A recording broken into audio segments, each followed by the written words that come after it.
Hello children, how are you all? I hope you all are hale and hearty, you all are fit and fine. My name is Tanya Sharma and I'm going to start a new lecture that is Urban Livelihoods.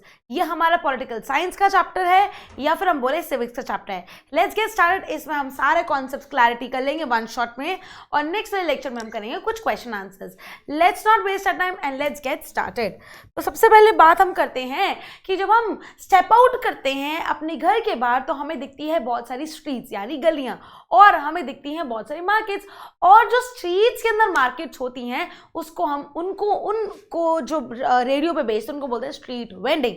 तो ये बहुत ज़्यादा common है जब हम urban areas की ही बात करते हैं. So whenever we step out of the house we see streets buzzing with activities.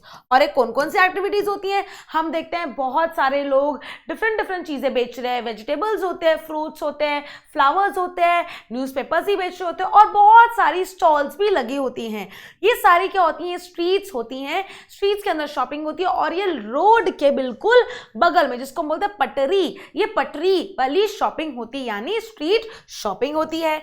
इसके अलावा हम देखते हैं कुछ वेंडर्स भी होते हैं जो घूम रहे होते हैं हाथ में सामान लेके. ठीक है, उनके पास कार्ट्स होते हैं, वो सेल करते हैं आइटम, छोटी छोटी आइटम जैसे क्लिप्स होते हैं, प्लास्टिक बॉटल्स होती है, वेजिटेबल्स होते हैं. तो वो कुछ रेडी पे ना लेके जाके अपने हैंड्स के अंदर या अपने कुछ बैग के अंदर वो रख के भी सामान कुछ ऐसा बेचते हैं. इसके अलावा हम और भी कुछ छोटे छोटे लोग देखते हैं जो कि छोटी छोटी चीज़ें कर रहे होते हैं. जैसे रोड के बिल्कुल बगल में हम एक देखते हैं कॉबलर होता है जो हमारे शूज़ को मेंड करता है. कुछ ऐसे टूल्स और मटीरियल्स वाले लोग होते हैं जो छोटी छोटी चीजों में हमारी मदद करते हैं. तो सम वर्क एज कॉबलर्स. और आपने देखा होगा छोटे छोटे बार्बर्स भी होते हैं जो एक शीशा लेके एक चेयर लेके बैठे रहते हैं और कस्टमर का इंतजार करते हैं. उनके पास कुछ औजार भी होते हैं. तो ये छोटी छोटी चीज़ें हम अर्बन एरियाज के अंदर की स्ट्रीट मार्केट यानी हम बोलें पटरी वाली जो मार्केट्स होती है वहाँ पे हम देखते हैं. तो ये बहुत ज़्यादा छोटी चीज़ें हम देखते हैं. उसके अलावा हम ये भी देखते हैं कि लोग रिक्शा के अंदर सर्विस प्रोवाइड करते हुए दिखते हैं जो कि हमें एक जगह से दूसरी जगह तक लोग लेके जाते हैं मार्केट के अंदर ही. तो ये कुछ नजरिया हम देखते हैं मार्केट का. उसके अलावा एक सर्वे नोट डाउन किया गया और ये देखा गया दैट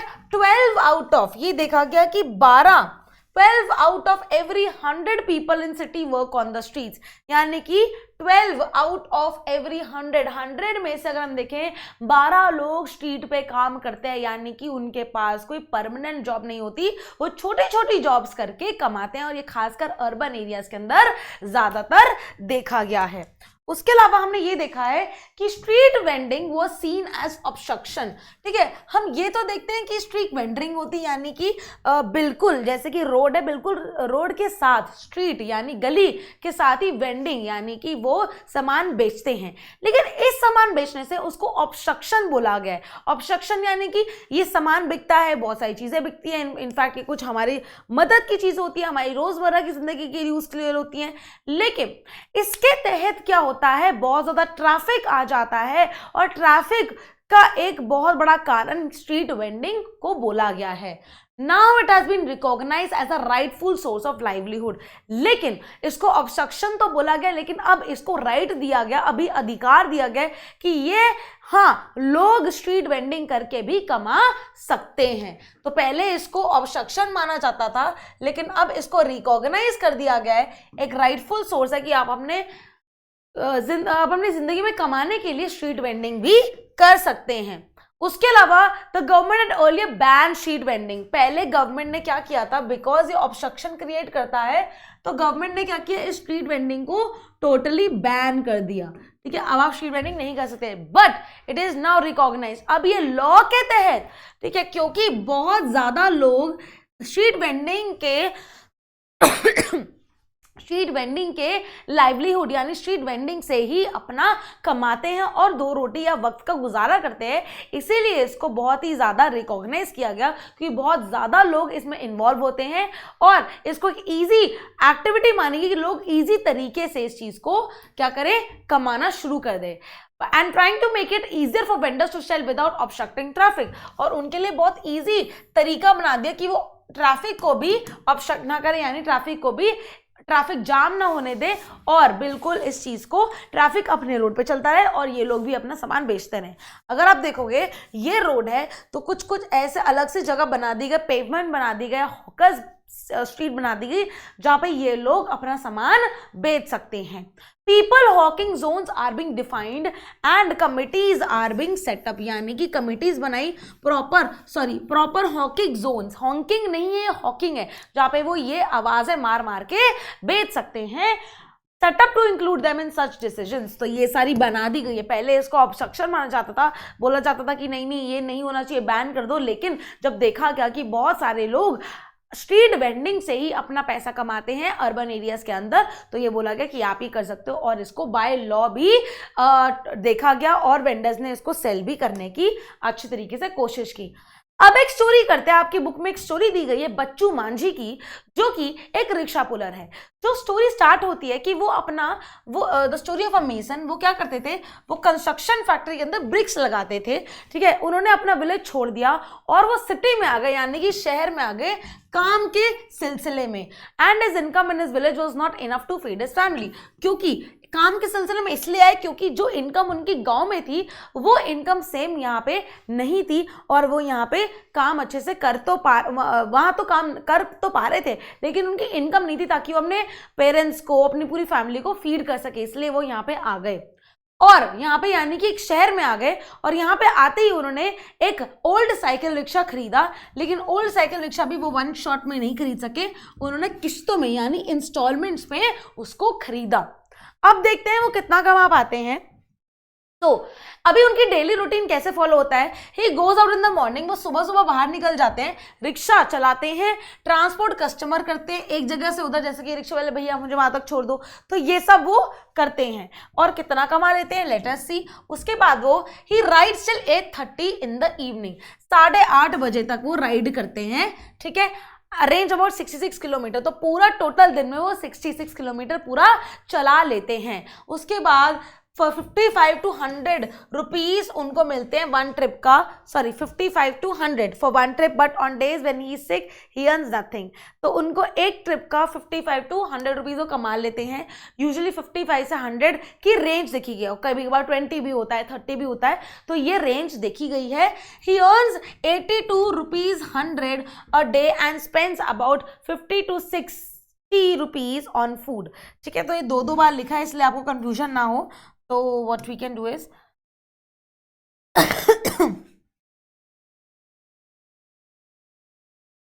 ओके तो वो ये देखा गया है कि 80 to 100 रुपीज रोज का कमा लेते हैं, जिसमें से उनका रोज का खर्चा 50 to 60 रुपीज हो जाता है खाने के ऊपर।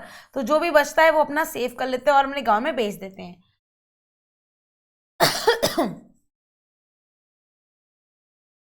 50 to 110 है रुपीज एक ट्रिप का वो चार्ज करते हैं, ठीक है। 50 to 10 रुपीज से शुरुआत होता है, 50 to 10 वो एक ट्रिप का शुरुआत लेते हैं। 80 to 100 रुपीज एक दिन में खर्च करते हैं और 50 to 60 उनके फूड पे और रेंट पे लगता है। कहाँ का उनका खर्चा होता है, उनका खर्चा होता है फूड पर और उनका खर्चा होता है रेंट पर जो उनको देना होता है। Rest he sends to this family for his family to the village, वो अपने बाकी जो पैसे बचते हैं वो गाँव में दे देते हैं तुरंत ही। His wife manages with his money and also works on the field every once in a while. और ये जो मनी होता है ये उनकी फैमिली में उनकी वाइफ मैनेज आउट करती हैं और कई बार वो फील्ड में भी वर्क करती हैं इस मनी से, ठीक है। तो ये हो गई स्टोरी एक बच्चू मांझी की, जो कि रिक्शा पुलर थे, जो स्पेशली एक सिटी में आते हैं यहाँ पे काम करने, जबकि वहाँ पे वो काम करते हैं लेकिन उनकी इनकम सपोर्ट नहीं करती है। तो यहाँ पे भी देखो कितना कम कमा रहे, तब भी वो अपने गाँव में बेचते हैं ये। इसके बाद आती है मार्केट्स। अभी जो हमने सबसे पहले किया था वो स्ट्रीट्स थी, ठीक है। तो अभी तक हमने क्या किया, अभी हमने स्ट्रीट्स की बात की, ठीक है। हमने स्ट्रीट्स की बात की कि कैसी स्ट्रीट्स होती हैं अगर जब हम भी बात करते हैं, ठीक है, किसी भी अर्बन एरियाज के अंदर स्ट्रीट्स कैसे होती है और स्ट्रीट वेंडिंग लोग क्यों करते हैं, ये हमने बात किया। इसके अलावा हमने बात किया एक बच्चू मांझी की, एक केस स्टडी की जिसका नाम था बच्चू मांझी, ठीक है। ये एक रिक्शा पुलर की हमने बात की थी, ये केस स्टोरी थी, ठीक है। ये कौन थे, एक रिक्शा पुलर थे जिनकी हमने बात की, जो हमने पूरा गांव छोड़ के यहाँ पे यानी देश सिटी में आके काम करने लग गए। उसके बाद अब हम बात करेंगे इन द मार्केट, लेकिन जो हमने यहाँ पे बात की थी वो स्ट्रीट की बात की थी। इसके अलावा जब भी हम मार्केट की बात करते हैं अर्बन एरियाज में, तो मार्केट का मतलब होता है कि ये कोई स्ट्रीट शॉपिंग नहीं है, ठीक है। यहाँ पे कोई पटरी नहीं है, यहाँ पे कोई गली नहीं है, यहाँ पे प्रॉपर मार्केट है, ठीक है। तो अर्बन एरियाज के अंदर lot of people of the cities जो खुद की उनको ओन करते हैं, ठीक है। People in cities who own shops an account of which given below, ठीक है, उसके बारे में हम बात करेंगे। तो ये शॉप्स कौन कौन सी शॉप्स है? ये शॉप्स ऐसी शॉप्स है जो प्रॉपर ठोस कंक्रीट मटेरियल से बनी है। ये रेडिया नहीं है और ना ही ये स्ट्रीट्स के अंदर होती हैं, ठीक है। ये प्रॉपर शॉप्स हैं जो मिठाई बेचती हैं, फुटवेयर बेचती है, यूटेंसिल बेचती है और इलेक्ट्रॉनिक्स बेचती हैं। These are owned by independent shop owners. और ये जो जैसे आप शॉप देख सकते हो, ये हो सकता है कि इंडिपेंडेंट शॉप ओनर्स ने इसको खरीदा है, जो मैनेज करते हैं अपने आप और एम्प्लॉय करते हैं दूसरे लोगों को एज हेल्पर्स। कहते हैं ना कि छोटू ये ले आओ, छोटू वो ले आओ, तो वो क्या करते हैं, वो खुद ओनर्स होते हैं शॉप के और उस पर बैठते हैं जहाँ पे प्रॉपर मेन अकाउंट होता है, उनका कैश की डीलिंग होती है, और अपने नीचे और हेल्पर्स को ओन करते हैं। तो ये मार्केट में दुकानें देखी गई हैं, ठीक है। इसके अलावा इन शॉप्स के अंदर these shops are different from hawkers and vendors. जैसे कि हमने स्टार्टिंग में पढ़ा था, वो स्ट्रीट वेंडिंग थी, ठीक है, वो रेडिया लगाना था, वो पटरी पे बेच रहे हैं सामान। लेकिन ये जो मार्केट है, ये प्रॉपर एक दुकान के अंदर बनी है। ये अलग है हॉकर्स। जो हॉकर्स कौन है? जो खुद इंडिपेंडेंट लेवल पे मुंह से बोलते हुए बेचते हैं। और वेंडर्स कौन है? जो रेडियो पे देते हैं। Because they are permanent and are given licence by municipal corporations to do business legally, ठीक है। अब हमने जो शॉप्स देखी, वो लोग परमानेंट इसलिए हैं क्योंकि इनकी शॉप रोज रोज चेंज नहीं होगी। ये म्यूनिसिपल कॉर्पोरेशन से लाइसेंस लेते हैं कि अब हम बिजनेस करेंगे, इनका प्रॉपर कॉन्ट्रैक्ट साइन होता है। They remain closed on days decided by municipal corporation of the area. तो यहाँ पे म्यूनिसिपल कॉर्पोरेशन हफ्ते में एक दिन दुकान बंद करने का भी समय निकालती है। वो हो सकता है वेडनेसडेज हो सकता है वो संडेज हो, तो एक दिन हफ्ते में दुकान बंद भी होती है, ठीक है।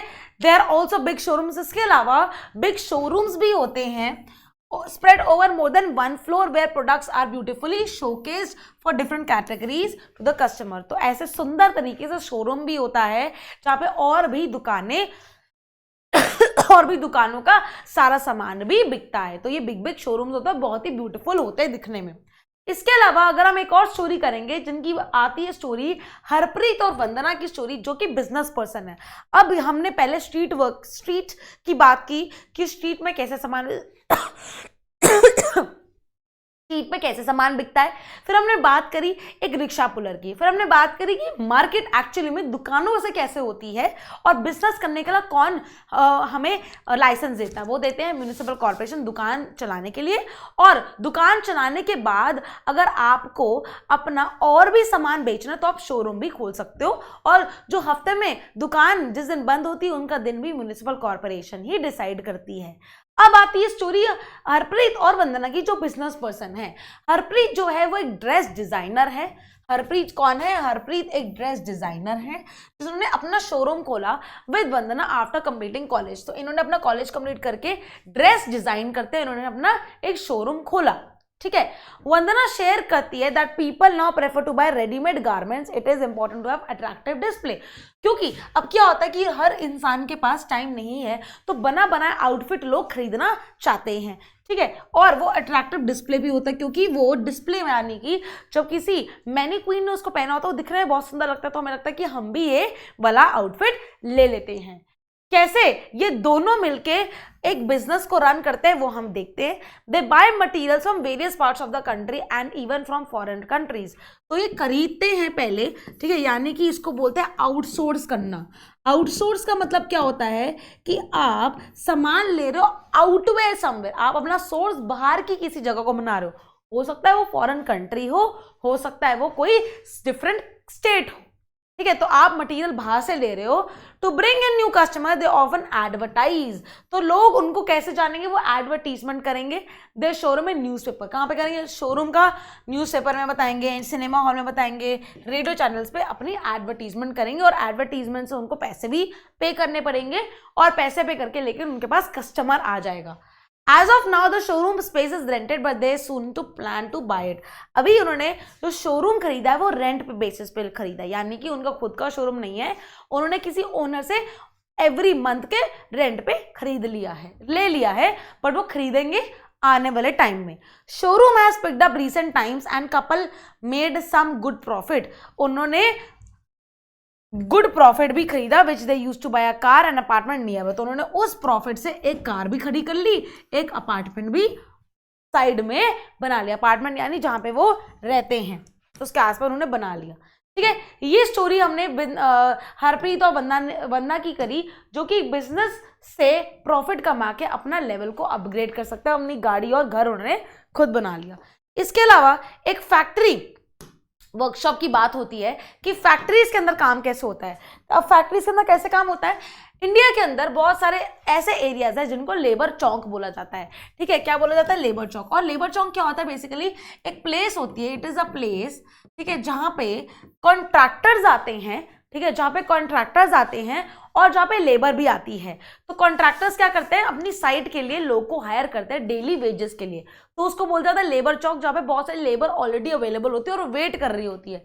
तो where semi skilled wage, daily wage, यानी कि उनके पास बहुत ज्यादा स्किल तो नहीं होता, लेकिन थोड़ा बहुत उनको आ जाता है, जैसे कंस्ट्रक्शन पे कैसे वर्क करना है देख देख के आ जाता है। ठीक है, कंस्ट्रक्शन साइट्स पे कैसे वर्क करना है, मेसनिंग का वर्क कैसे करना है, सीमेंट कैसे लगाना है। ठीक है, वो वेज लेबर होता है, एवरीडे के वेज पे काम करते हैं। Gather everyday in search of work. ठीक है, there are thousands of casual workers. अब ये डेली वेजेस वर्कर्स को एक और नाम से जानते हैं जिनको बोलते हैं कैजुअल वर्कर्स। और कैजुअल वर्कर्स जो होते हैं वो परमानेंट जॉब नहीं करते, do not do permanent job.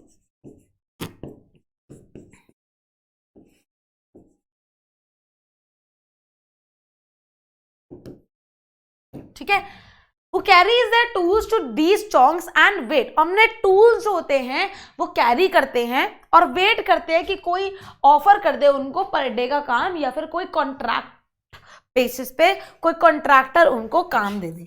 ठीक है, किन का वेट करते हैं, वो कॉन्ट्रैक्टर का वेट करते हैं जो उनको आके काम दे दे, जो उनको आके वर्क दे दे। उनके हाथ में टूल्स होते हैं और डेली का काम होता है कि उनको पकड़ के ले जाओ भैया काम कर दो आज का। ठीक है, इसके बाद होता है, ठीक है, इसके बाद in factory areas you can find many workshops. इसके बाद आती हैं workshops where several people are skilled workers. अभी जो हमने लेबर चौक की बात की वो सेमी स्किल्ड थे, ये वर्कशॉप वाले जो लोग होते हैं ये स्किल्ड होते हैं, यानी कि इनको कोई काम करने का तरीका आता है। One such worker is Nirmala whose lifestyle can be elaborated। अब हम करते हैं एक और स्टोरी जिसका नाम है निर्मला। वो वर्क करती हैं एक वर्कशॉप में, उनका लाइफस्टाइल या उनके दिनचर्या कैसे बीतता है उसके बारे में पढ़ते हैं।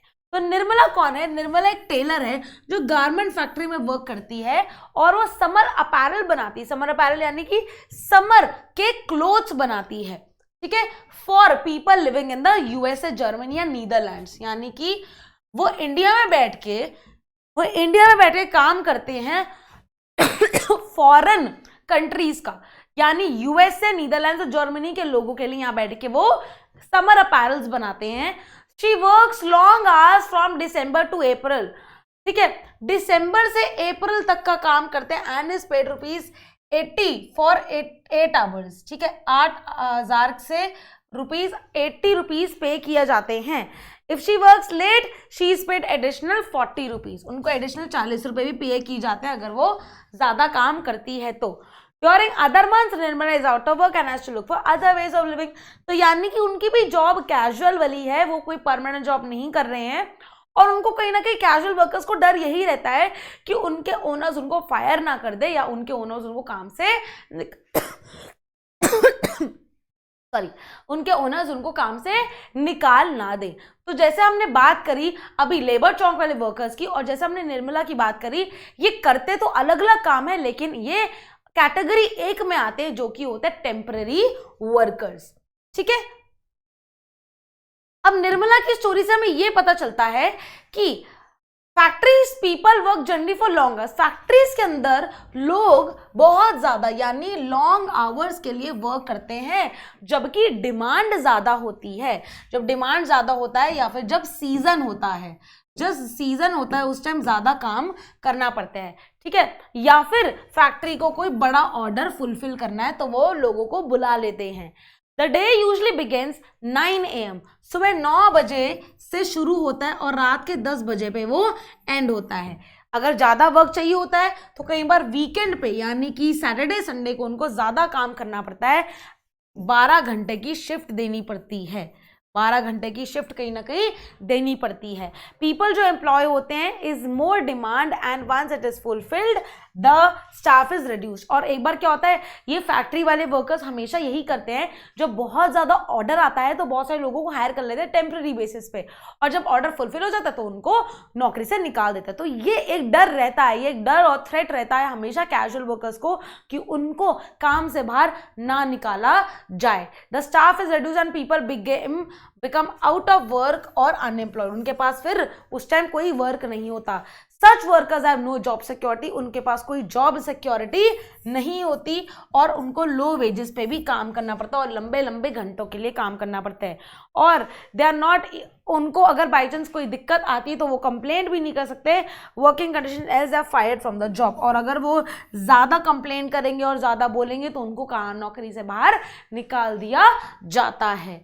इसके बाद ऑफिस एरिया वाला वर्क भी होता है, जहाँ हम ये पढ़ेंगे, ये लास्ट पार्ट है और ये पूरा चैप्टर हमारा इसी में कंप्लीट हो गया। ये लास्ट पार्ट इसलिए भी है क्योंकि आजकल ये बहुत चीज़ चल रही है। तो फॉरेन कंट्रीज़ क्या करती हैं, फॉरेन कंट्रीज़ इंडिया को बेस बना के यहाँ पे एजुकेशन, क्योंकि इंग्लिश लोग अच्छे से बोल पाते हैं और यहाँ पे एजुकेशन बहुत अच्छी है इंडिया के अंदर, एंड ऑफ कोर्स हमारी जो देश है वो पॉपुलेशन में नंबर 1 आ चुका है, तो लोगों से काम करवाते हैं क्योंकि यहाँ पे सस्ती लेबर मिल जाती है और अच्छी यानी एजुकेटेड लेबर मिल जाती है। तो बाहर के देश, यानी बाहर के देश अगर हम बोले foreign countries, USA, Australia, London, ये लोग क्या करते हैं, ये एमएनसीज, बड़ी बड़ी कंपनीज इंडिया को बेस बना के अपना कॉल सेंटर इंडिया में खोल लेती है और अपना काम इंडिया वाले लोगों से कराते हैं क्योंकि वो सस्ता होता है और यहाँ पे लोग मिल जाते हैं काम करने के लिए। पीपल, और ये कहीं ना कहीं ऑफिस एरिया भी कहलाता है। अब ऑफिस एरिया में कैसा वर्क होता है चले जानते हैं। People who work in proper offices people who work in proper offices are mostly regular, ठीक है। जो ऑफिस वर्क होता है वो बहुत ही रेगुलर होता है और वो परमानेंट कहलाता है, ठीक है। They are steady monthly salary, उनको हर मंथ की सैलरी मिलती है जो वो एक्सपेक्ट कर सकते हैं हर मंथ, या हो सकता है आने वाले कुछ सालों तक भी वो एक्सपेक्ट कर सकते हैं। This kind of jobs come with job security, यहाँ पे जॉब सिक्योरिटी भी होती है और बेनिफिट भी मिलते हैं। बेनिफिट कैसे, सेविंग्स हो जाती है ओल्ड एज की, यानी कि जब हम इस आज काम कर रहे हैं हमें आगे की टेंशन नहीं है क्योंकि हमें आगे के पैसे जुड़ रहे हैं। A part of this salary is kept for fund, एक प्रोविडेंट फंड होता है जो गवर्नमेंट विद द गवर्नमेंट रख लेते हैं, और अगर एम्प्लॉय रिटायर हो जाता है तो उसको ये पैसा मिल जाता है जब वो बुढ़ापे में आ जाता है। हॉलीडेज के लिए पैसा मिलता है। People working in office get national and state holidays, holidays के लिए पैसा नहीं मिलता, सॉरी, पेड लीव्स मिलती हैं, यानी कोई छुट्टी है तो उस दिन के पैसे कट नहीं रहे, उस दिन के पैसे आपको मिल रहे हैं और छुट्टी भी मिल रही है, ठीक है। तो नेशनल और स्टेट हॉलीडेज पे आपको बेसिकली पेड हॉलीडेज मिलती हैं, यानी कि आपको पैसे कटते नहीं हैं, आपके छुट्टी भी मिल जाती है और पैसे भी नहीं कटते। मेडिकल फैसिलिटीज ही मिलती है for the family. Companies often pay medical expenses of the employees up to certain amount, तो मेडिकल भी मिलता है। They also get paid medical leave, ठीक है, उनको मेडिकल लीव भी मिलती है। बाई चांस बीमार है तो उनके पैसे कटते नहीं हैं, और अगर वो बीमार पड़ जाए तो अपनी, और स्पेशली वुमेन के लिए अगर उनका बेबी हो रहा है या फिर वो मैटरनिटी लीव है तो उनको उनके भी पैसे मिलते हैं। This is called maternity leave and when they give birth to the baby. उसके बाद वन सच एम्प्लॉय सुधा, एक और केस स्टडी आती है सुधा की, उस job lifestyle can be elaborate as follows. तो उनकी जॉब क्या है, she works as marketing manager in a biscuit factory, तो बिस्किट फैक्ट्री में वर्क करती हैं, मार्केटिंग मैनेजर उनका नाम है, मतलब उनकी पोस्ट का नाम है। एक बिस्किट फैक्ट्री में ये उनकी पोस्ट है, बिस्किट फैक्ट्री में वर्क करती है और managers to earn 50 sales person, यानी कि मैनेज करती हैं अपने अंडर 50 सेल पर्सन को, ठीक है। She keeps track of the progress and discusses issues face by them, उनका ट्रैक रखती है, प्रोग्रेस और उनकी इश्यूज के बारे में नोट डाउन करती है। She gets a regular salary, उनको रेगुलर सैलरी मिलती है, and can expect a job to last for long time, और ऐसा नहीं कि उनको निकाल दिया जाएगा। She also gets several benefits like one mentioned above, जैसे कि बेनिफिट हुआ, जैसे कि मैटरनिटी लीव मिल सकती है उनको, तो ये सब उनको मिल सकता है। इसके अलावा एक और चीज़ जो हम करेंगे जिसको हम बोलते हैं मल्टीनेशनल कंपनीज, तो मल्टीनेशनल कंपनीज जो होती हैं MNCs, जैसे कि अलग अलग कंट्रीज़ की होती हैं, बेस्ड होती हैं, जैसे कि US बेस्ड होती है, ऑस्ट्रेलिया बेस्ड होती हैं, ठीक है, यूरोप बेस्ड होती हैं, लंदन बेस्ड होती हैं, यानी कि हम हमारे से फॉरेन हैं। तो इन टोटालिटी इनको क्या बोलेंगे, इन टोटालिटी बोलेंगे ये फॉरेन कंट्रीज होती हैं, ठीक है, फॉरेन कंट्रीज होती हैं। ये आप इसको बहुत अच्छे से क्लास 10th में पढ़ोगे, ठीक है, जब हम ग्लोबलाइजेशन में चैप्टर पढ़ेंगे, लेकिन छोटा सा इस चैप्टर में थोड़ा वर्णन किया गया है, लेकिन ये आप इकोनॉमिक्स में पढ़ोगे क्लास 10th में आके। अभी छोटी सी चीज़ हम पढ़ने जा रहे हैं। MNCs क्या करती हैं, इंडिया को रिकॉग्नाइज करती है और इंडिया को अपना बेस बनाती हैं, क्योंकि इंडिया में मिलता है इंग्लिश स्पीकिंग पीपल, ठीक है, जो इंग्लिश अच्छे से बोल पाते हैं, इंग्लिश स्पीकिंग पीपल, ठीक है, या फिर इंग्लिश स्पीकिंग यूथ लेते हैं हम।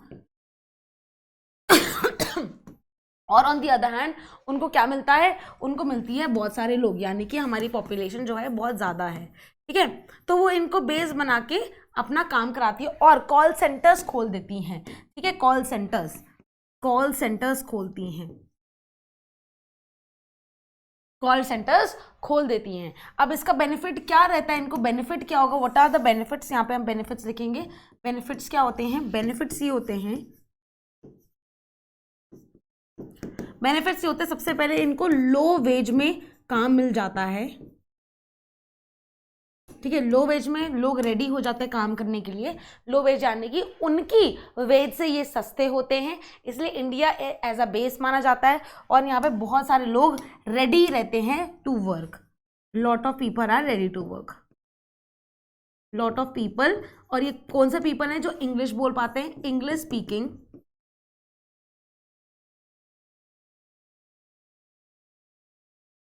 Are ready to work,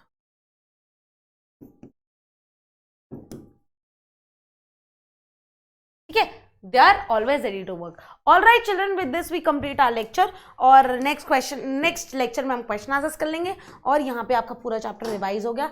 I hope आपको अच्छा लग रहा होगा, और अगर आपको कुछ क्वेश्चन का डाउट है तो आप डेफिनेटली पूछ सकते हैं। All right, bye bye children, see you next time.